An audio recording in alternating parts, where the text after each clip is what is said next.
Ito, unang mulat ng mata, magwawalis.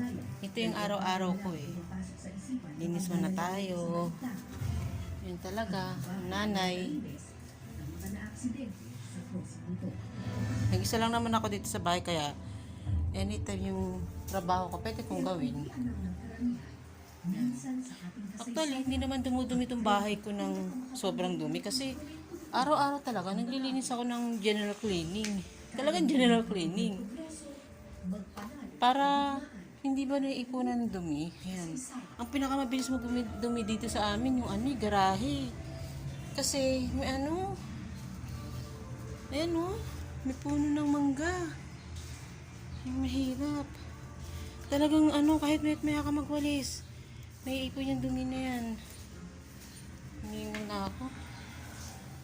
Yan, kawawalis ko lang yan Mamaya yan, mga hapon.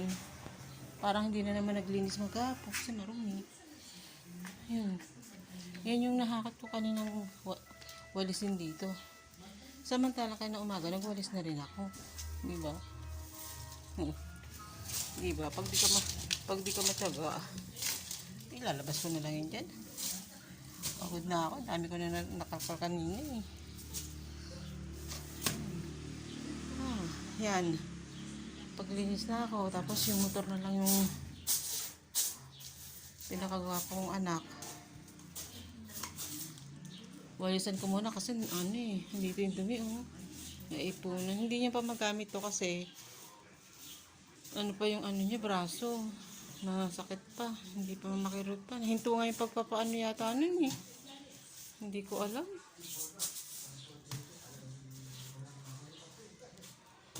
Yan. Yan lang. Bawasan lang. Kasi ganun din eh. Hindi ko rin naman pwedeng buhusan niya ng tubig kasi hindi ko alam. Baka mamaya mali yung pagbuhos ko. Yan ang ko. Yan lang. A day in my life. Bukas ulit. Sasama ko kayo sa paglilinis ko. Okay. Sige. Ang gagawin ko ngayon, nagwalis ako. Then, mag-aayos muna ako dito. Tapos, yun. Diba? Yun yung kabuuan ng kabahayan ko. Yan.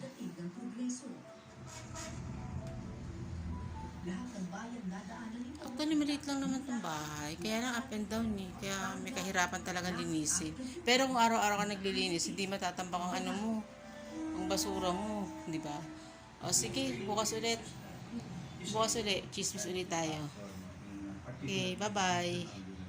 I love you all.